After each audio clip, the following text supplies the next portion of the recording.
Ito nga pala yung part 3 ng aming vlog sa Anda Pearl Premier Resort. Hi, it's me Giselle, teacher by heart, housewife by choice, living in Bohol. Ayan na nga at walang sawang picture taking talaga kami ni Mr. Intina. Nag-improve na talaga ngayon yung pagpicture ni Mr. sa akin. Dati nga ay palagi kong napapagalitan itong asawa ko dahil ang ganda ng kuha kong solo picture sa kanya. Tapos pag ako naman ang pinicturan ay nako, ang pangit talaga ng kuha mga mi.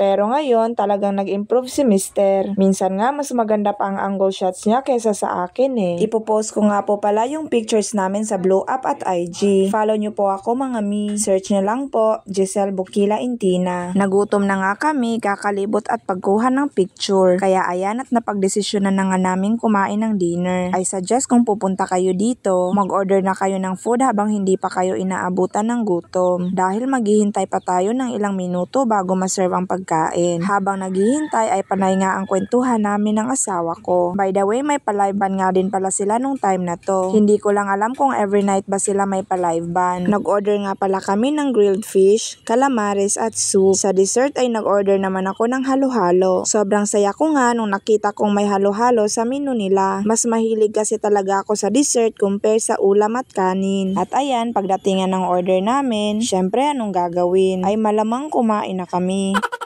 Pagkatapos nga namin kumain, maya-maya ay bumalik na kami sa aming room. Dito nga ay nag-inom kami nitong ladies drink. May ilaw naman sa area na to mga mi, pero mas pinili naming hindi ito pailawin. By the way, shout out nga pala sa aming supporters na sina Ruby Vino from Pangasinan, Not from Palawan, at kay Christine from Alicia Bohol. Grabe, hindi ko lubos akalain. Ang layo na pala ng inaabot ng videos namin mga mi. Akala ko talaga taga dito lang sa amin yung viewers namin, pero mas marami pala ang supporters namin mula sa ibang lugar. Hindi po kami magsasawang pasalamatan kayo. Hindi po kasi namin inakalang may susuporta at magsusubaybay pala sa amin. Akala ko kasi kailangan aesthetic muna yung bahay bago magsimula sa pagbablog. Pero nagkamali pala ako. Dumadami na po tayo lalo dito sa Black App. Kaya welcome po sa ating new followers.